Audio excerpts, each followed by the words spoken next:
Thanks a lot, Amna. And I have now the honor to hold the conversations around international perspectives. And we are starting with a very special member of our host organization. Let me welcome the global chairman and CEO of IBM, Arvind Krishna. Julia, Arvind, welcome. It's a pleasure to be here. It's pleasure a pleasure to have be here you with us. You and your audience. Thank you. Where in the world do we find you today? Today I'm in my home office in Connecticut, just a few miles out of New York. You have been the CEO for about a year now, and you've already brought along quite a bit of change. And I hear there was even more change to come. So let us look at IBM through your eyes and tell us what you see right now and what we'll be seeing in the future. Thank you for the question, Julia. I think it's appropriate to begin with the pandemic that's upon us. And of course, there is a health crisis, and it behooves us to take care of our employees, our clients, our communities. However, the pandemic has also created a lot of forces in the world. And one force that is upon us that I think everybody sees is remote work. And when we look at the opportunity for remote work, I think what it has done is accelerate what might have taken 10 years and brought it into 2 years. Whether we think of telemedicine, we've talked about it for 25 years, but now it's upon us. When we look at every small retailer doing both online, curbside, etc., we look at restaurants, we look at food delivery, and then we look upon the era of work itself and people working effectively. Our numbers are 98% can work effectively from remote locations, mostly their homes. So as you look upon this, every business is sitting back. And I think unlike other crises, they're looking to how they can emerge stronger. And so how can they make use of all of these technologies to emerge stronger in a way that their business is stronger and they can serve their clients better and they can participate in their communities even better. And the two technologies that are the biggest enablers are cloud and AI. So to the first change, we focused our company completely on cloud and AI, but not for consumers. We are a B2B company. We provide and we enable enterprises and governments to succeed. And so that's a big, big focus. Along the way, lots of changes along what we do on our capital structures, on spinning out businesses that are not necessarily part of the core narrative. And we go forward in there to really enable digital transformation for our clients using hybrid cloud and artificial intelligence. Just two numbers for your audience. We believe hybrid cloud is a $1 trillion opportunity, and it's a huge enabler, maybe 2.5 times more value for enterprise clients than pure public cloud alone. Artificial intelligence is going to give the opportunity to add $16 trillion to productivity in this decade. So those who take advantage will be having a competitive advantage over their peers, and those who cannot will be disadvantaged. Now, all that said, one has to do it with ethics, with precision regulation, because we don't want to perpetuate problems and biases that may be there in the past. So with all that and being here, I cannot help but say, but also taking use of all of the diverse talents, the diverse skills, is really important to be able to deliver upon the promises of these productivity as well as enabling technologies. And Arvind, this would be exactly my next question. How does diversity, equity, and inclusion fit into all of this? Maybe as a first question, what does it mean to you? Look, if I look upon, let's take artificial intelligence as a starting point. You know, if we step back, forget the technology in a deep sense. What does artificial intelligence do? Artificial intelligence says we can learn from all of the data around us, and then we can find signals in all that data, and then we can perfectly, well, maybe not perfectly, but we can reproduce the insights from that data. Well, but data in turn is going to encapsulate all of human decision-making in the past. That means all of the biases, all of the prejudices we will have will come along. Unfortunately, in a digital system, we will now reproduce them and amplify them perfectly. That's, I think, not what we would like as a society. As a society, as a global society, we would like to be, we humans have an innate sense of fairness. So how are we going to be fair to all the members of society? We draw upon all of that. Ich höre ihn hier Then, nicht, ich höre ihn nur da. speaking from a very, very parochial perspective, there is a lack of skills. So how do we begin to get skills from all the pockets where they might exist? And we know that if we can make people feel included, we get 30% higher productivity from those. So that's two really personal elements as well as the applications to the business, Julia. And IBM is also proactively taking actions for inclusion, for fostering diversity and equity more broadly. Could you share some of those, ideally also international examples of what it is that you've been doing already? I'm happy to do that. So I take great pride in our history on this topic. I think 1934 is when we started our women's training school, many years before equal rights were talked about. We did equal rights in the United States 11 years before, but we didn't do it as a United States statement. We did it as a global statement. We brought about benefits irrespective of sexual orientation, as well as same-sex partners in the house almost 30 years ago. We have for many years now, many decades, we do pay equity analysis, for example, amongst genders, and we make sure that there is no gap. If there is, we go fix it right away. So as you look upon all of these actions, what it is trying to do is foster an inclusive environment.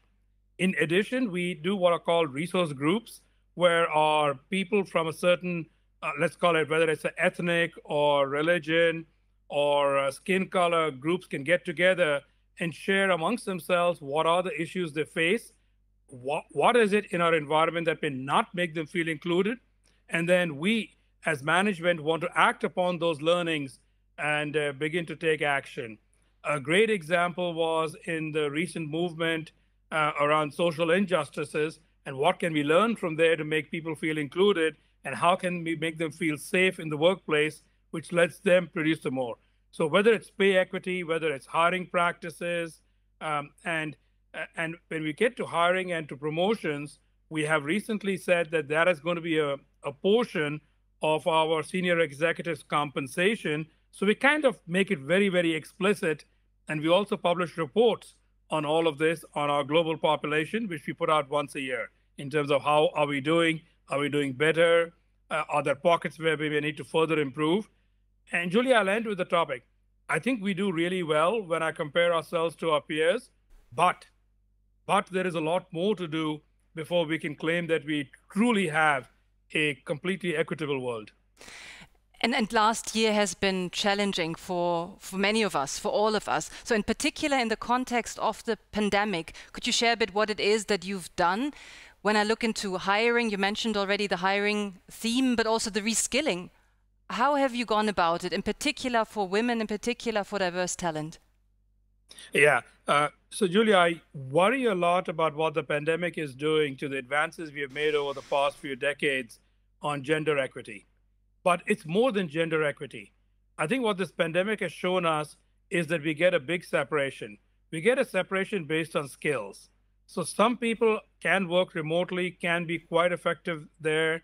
There is no lack of employment. There is nothing in the numbers that shows that they are losing jobs or not getting jobs more than others. Unfortunately, this looks very highly correlated to I think in Germany it would be a 5-year college degree. Then you say, what about the other 2/3 of the population? So we have to really look hard at our own practices. And in terms of reskilling, not everybody needs those 5-year degrees in order to be effective and productive and make what we would call a living wage. So let's take cybersecurity as an example. We know many of these roles do not need the 5-year degree. Some might, but the majority do not. So what could we do to impart those skills to that population, bring them in, train them, hire them, and make them effective? And that is something that we are very, very careful about to say, do we really need a 4 or 5-year degree in the job that we put out? Or can we then say based on skills, not based on degrees? And that is something which I think every nation can follow. Actually, to give credit to Germany, I think Germany has had an apprentice system for a long time, but maybe we should extend it from some of the roles where it has traditionally been very, very strong into these roles around cyber and information technology as well. And so that's a big, big piece of what we have to do. On women, I worry about flexibility. Yep. The statistics are clear. Our Institute for Business Value has done studies, but there are so many anecdotes that have been published around that women are dropping out of the workforce in higher numbers than men. And we know that child rearing, children home from school, remote learning, all of those are aspects that have weighed more heavily on women than men. I don't think that's fair, but that is what the numbers are showing. So what can we do as employers to create more flexible environments, especially for women? And I believe that that can make a big difference towards making it equitable again. As long as people get their work done, why do we insist that it be like 1770 and everybody has to sit in a factory at their desk working away when they can do it effectively with a computer and an internet connection, maybe sitting in their home? And you mentioned 2 points that matter a lot already. One of them being flexibility, and the other one of hiring for potential and actively reskilling as a company. Is there also something that you have in mind what companies should absolutely avoid now? So what would be the worst case that company could now act upon in your eyes? I think the two extremes are the worst. The first I can imagine, and we are doing this in the United States now, and I think Europe will be within a couple of months. You open up the workplace, and then you declare everybody has to be back in like before, 100%, no changes. I mean, like that, I think would be terrible. One has to learn from every experience. You know, Julia, this is more your field than mine, but, you know, our brains are plastic. We can learn. And as we learn, we evolve. So let's use that in organizations and in the work as well, not just for biology. The other extreme, let's all be remote. I think that does not work also, because how do you get your culture? How do you learn from your colleagues? How do you learn from watching others make mistakes? All those go away when we are completely remote. So I think the two extremes would be the worst we can do. And we have to be aware, we should not be too prescriptive on the answer. I don't believe that all of us know the answers completely. Let's learn. Let's go forward for 2-3 months. Let's go forward and learn from that, and then we can improve. And maybe in a year or two, we'll get to a new normal, as opposed to thinking we have every answer today. And I thank you very much for the reference to the brain actually being plastic and being able to learn. So let's follow your advice, and let's make all use of our brains in this time. I have one last question for you though. Thinking back when you were the young Arvind, just starting your career, what is it that you would advise young talent, now in particular in current times, to show in terms of characteristics, to act upon? What would be your advice to your younger self? I think there are two things I would say. I think I was good at one of them, and I would say that I learned the other one along the way. So let me also admit that. One is curiosity. People tend to get so hyper-specialized, and they listen with a great intent to their areas of specialization, and they ignore everything else. There's so much we can learn from interactions with everyone else, and we should go learn from that. So curiosity in trying to understand, especially in areas which are not your specialization. You may never become an expert on it, but be curious. The other one I would talk about is learning from every interaction and having respect for everybody else. There are diverse points of view. Too often, we tend to defend our own position and argue with everybody else. Before you start that, I would recommend have a bit of patience. Maybe not a huge amount. I'm not saying months and weeks, but a bit of patience. Try to understand. Assume other people are coming at it from some perspective that is intelligent, that is well-informed. So why are they thinking like that? Try to get under that. And if you do, it'll really help you in terms of progressing your own self, your own career, your contribution to the business, and probably society at large. Thank you so much, Arvind. both for the perspectives on what it takes for your younger self to succeed. So I love the image of patience as well as curiosity and being curious to learn. Thank you very much for sharing your perspectives today with us. A pleasure to be here with you. Thank you. So now that we've heard about the secret sauce of IBM's chairman and CEO when it comes to talent and talent development, we're now shifting our international perspective further. We've now learned what companies can be doing and are already doing to get things right, but sometimes, and unfortunately not only sometimes, something gets in the way. We could say there's some noise in the system. And exactly about this topic of noise and how it stops from diverse talent and all talent to thrive is what I'm going to be speaking about to two remarkable individuals. A Nobel Prize laureate, psychologist, and if he allows me to, the godfather of behavioral economics, as well as a world-renowned strategy expert, best-selling author, and professor of strategy at HEC.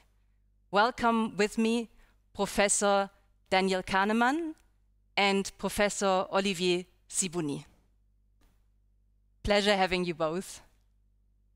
Good morning, and Danny, I know it's very early for you this morning. You're in New York with us. I hope you're a morning person then.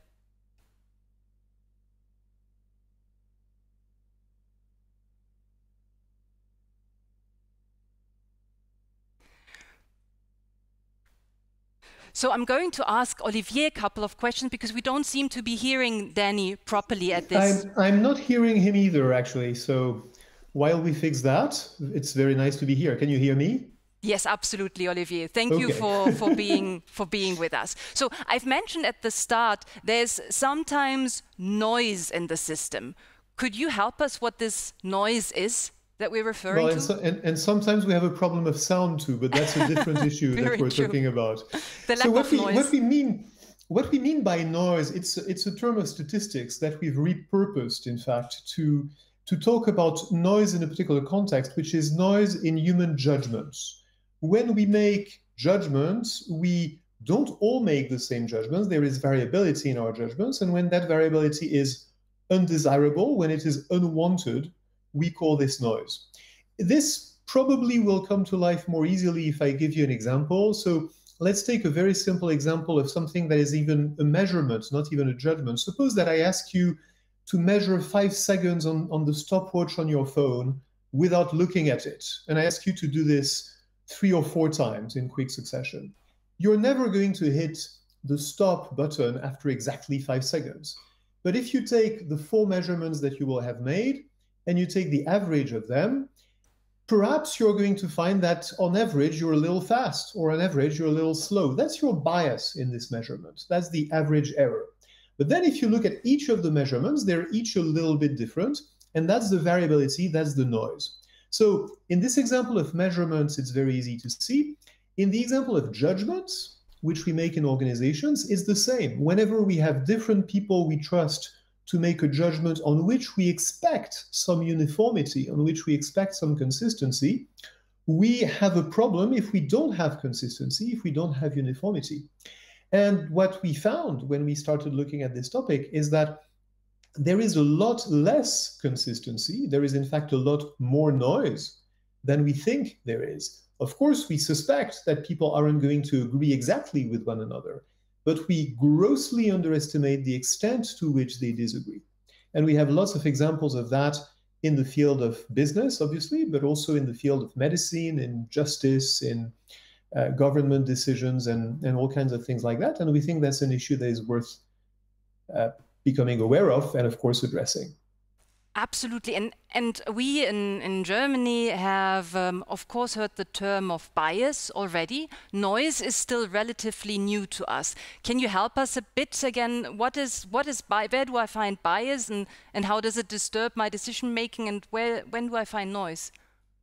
Let's take a simple example again. Suppose that you have a hiring process, and it has a gender bias. That would be very bad, right? If your recruiters on average were gender biased and hired, say, more men than women, that would be a problem. Now, suppose that through some, I'm not saying this is a frequent case, but let's assume that half of your recruiters in your company are biased in favor of men, and the other half is actually biased in favor of women. If you look at the average outcome in the company, you're not going to see a bias. You're going to see a mix of men and women that reflects an absence of bias in the company. But you're still making a lot of mistakes because the gender biased men are not hiring the better women candidates that they see, and the gender biased women in this hypothetical example would not be hiring the better men that they see. So each of the recruiters would be making mistakes. The noise in the system, the fact that people are not using the same standards, not applying the same criteria, not thinking in the same way about the candidates, the noise which makes them have different judgments results in a lot of errors that are not a bias. It's not a predictable directional error, but it's a lot of error that looks random and that often goes unnoticed. And noise and bias I find everywhere, or are there special areas that I would have to watch out for as a decision maker? You would find them everywhere where there is judgment. Well, one of our mottos in the book has been that wherever there is judgment, there is noise, and probably more of it than you think. So let me give you an example that personally I found striking. When you look at forensic scientists who look at fingerprints and who decide if the fingerprint that has been found on the murder weapon is a match for the print of the suspect, we don't even think of this as a judgment. We think of this as a question of fact, right? It is the suspect or it is not the suspect. But in fact, it turns out it is a question of judgment because it takes judgment, it takes skill, it takes expertise for these fingerprint experts to look at the so-called latent print and the exemplar print and to say, are they a match or are they not a match? It turns out that because it is a question of judgment, there is a lot of variability there. I mean, when I say a lot, not a very high percentage, but fingerprint examiners will differ in their judgments much more often than we assume and than juries assume. Typically, they will differ in about 10% of cases when you test them under challenging circumstances, which is a lot compared to what we would expect. So the basic idea is there is going to be noise wherever there is judgment, wherever a human being is asked to make a judgment, and there's probably going to be more of it than you think. Wow. And I think Danny has been able to join us now. Yes, wonderful. Welcome back, Danny. But I'm still concerned that now even my fingerprints I can't trust anymore in terms of having experts judge them of being mine or not. So how big would the noise have to be in other decisions that are much more multifaceted than the fingerprints? So Danny, I have to ask you this, after 50 years of research into decision making, into behavioral economics, why noise and why now? What's your answer? Well, for most of my career, actually, more than 50 years, I've been studying biases, which are systematic errors of judgment. And for the last 7 or 8 years, I've been studying something else, which is noise, which is another type of error of judgment, which is really quite independent of bias, very different in character. It is statistical. It is about ensembles of cases, sets of cases. And it can be detected in other ways. It can be reduced in other ways, but it's a problem of error that is not, I think, not at all less important than bias. So this is what's happened to me in the last 6 or 7 years. And as we're speaking about diversity, equity, and inclusion today, and in particular gender balance, also the question to Danny, where do you see the biggest risk in terms of noise interfering with the best talent to thrive? In personal decisions, well, where do we find it? We find it everywhere. We find it everywhere that there is judgment. That is, we have to understand that judgment is defined by the existence of disagreement. When we say of something that it's a matter of judgment, we mean that reasonable people can disagree. But the surprise of the research that Olivier and Kassanstein and I have done, the surprise is not that there is some noise, some disagreement. The surprise is that there is a lot of disagreement. a lot more than we expected. And our summary was, wherever there is judgment, there is noise, and more of it than you think. And it's present in a very big way in anything to do with personnel, which is inherently subjective. But even in judgments that are much closer to being objective, we find an extraordinary amount of noise, often enough to raise questions about what is the organization doing if it speaks in so many different voices. Now, if I am someone, and I hope many of our audience is as well, committed to create diversity, equity, and inclusion, and to make the best possible decisions to have talent thrive. Now I'm sitting there, I'm in front of an important decision, and I'm concerned that there might be both bias and noise at play. To Olivier, what can I tactically do? You can improve the way you decide. You cannot eliminate the biases in yourself, and you cannot eliminate the noise in yourself, certainly, but you can change the way your organization makes decisions to make it less susceptible to noise and to bias at the same time. And that's a practice or a set of practices that we call decision hygiene. Basically, you can take a preventive approach to improve the quality of your decision making. You can try to make your decision process more robust. And that's going to be especially valuable in personnel decisions like hiring decisions and performance evaluation decisions, which are inherently subjective and inherently easy to apply your own personal criteria and preferences to.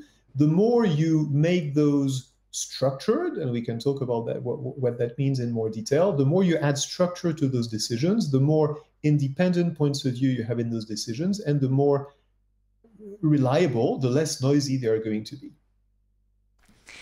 And Danny, together with Olivier and Kestansten, you've published the book Noise now, which is also available in Germany. When we read through this book and again think about the noise that we carry inside versus the noise that is there in the system, can you tell us a bit where you've put the priority? Are we more looking into the internal noise that I have an individual, or are you looking more into company-wide noise? We're looking more at company-wide noise. We look at what we call system noise, which is there are many systems in society and in organizations where you have different individuals making the judgments or decisions on behalf of the organization. And we would expect some degree of uniformity in the judgments and in the decisions of these individuals. And this is where we find a level of diversity that is surprising and bewildering and really very disturbing because, and that is important, noise means inaccuracy just as much as bias does. It's a different kind.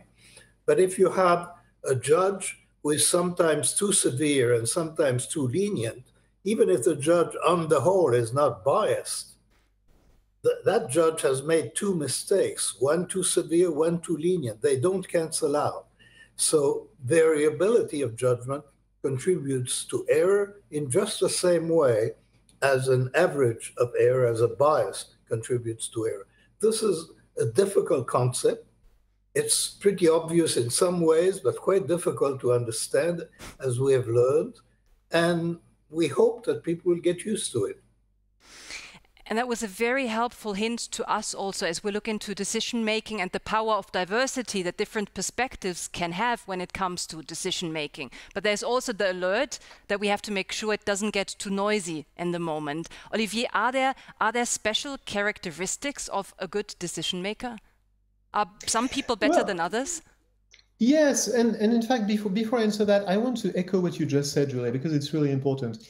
Diversity is wonderful, and diversity of views is very important in many things, and creativity thrives on diversity of opinions and diversity of points of view. And this is something that we haven't said yet, and I think we need to mention it to avoid any misconceptions. We're talking here about judgments where uniformity is desirable. But there are a lot of situations in organizations where variability of points of view, of opinions, is good and wanted and desired. And typically those are going to be the situations where you want you want multiple points of view to be expressed, because there will be some kind of selection. If you are in a creativity process and you're trying to find the best solution to a problem, for instance, you very much want people to bring different solutions. And that's where diversity of people and of points of view in those people is going to be welcome. Where it becomes a problem is in all the situations we've been talking about so far, which are the situations where you want the organization to have a single point of view. You want the organization to be consistent, to have a uniform set of decisions. For example, in hiring decisions, you wouldn't want the decision to hire someone to be a function of the happenstance of the person who happens to be doing the interview.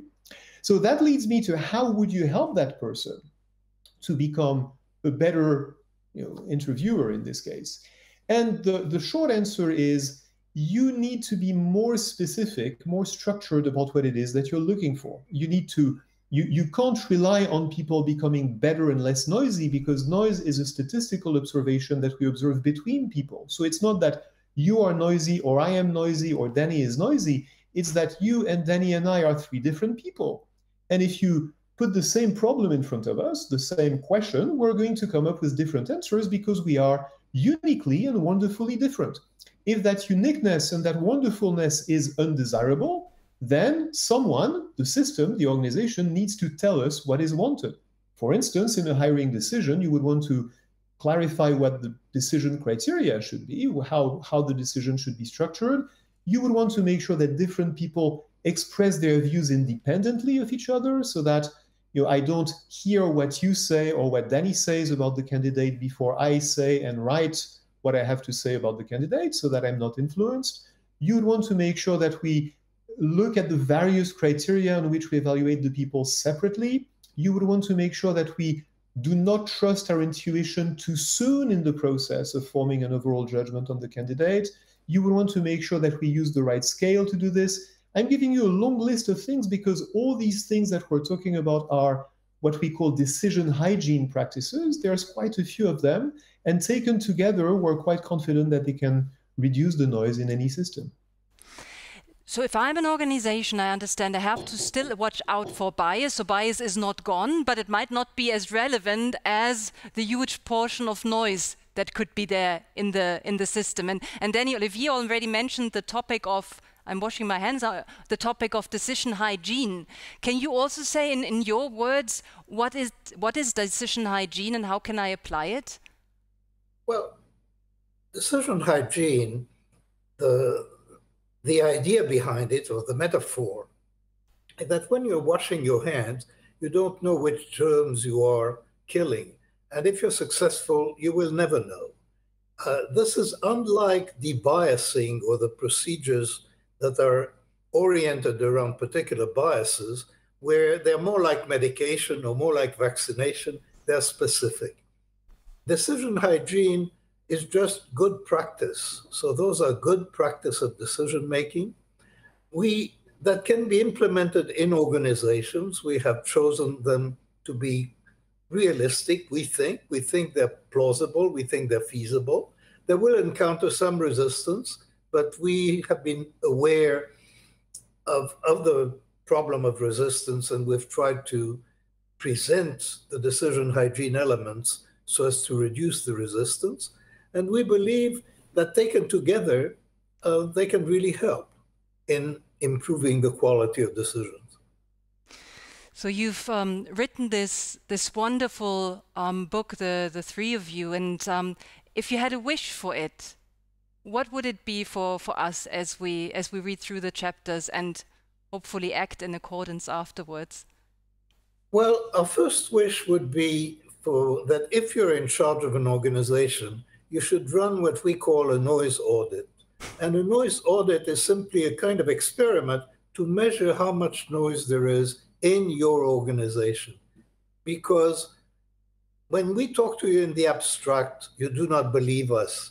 It's when you measure the amount of noise that you will be surprised by the disagreement. There are profound reasons why people find it so difficult to believe that other people looking at exactly the same problem with the same information can see the problem as differently as they do. The noise audit will show you that this is the case. The noise audit very likely will show you that you have a problem of noise. And that is the first step. If you discover that your organization has a problem of noise, and we believe that in many cases you will, then you will be motivated to do something about it. And then there is a whole arsenal of things that you might do. Some of them we've proposed at Decision Hygiene, others you'll discover yourself that can improve the situation. Reducing, by the way, not only noise, but also bias, because decision hygiene is an error reduction set of procedures. It is not only a noise reduction procedure.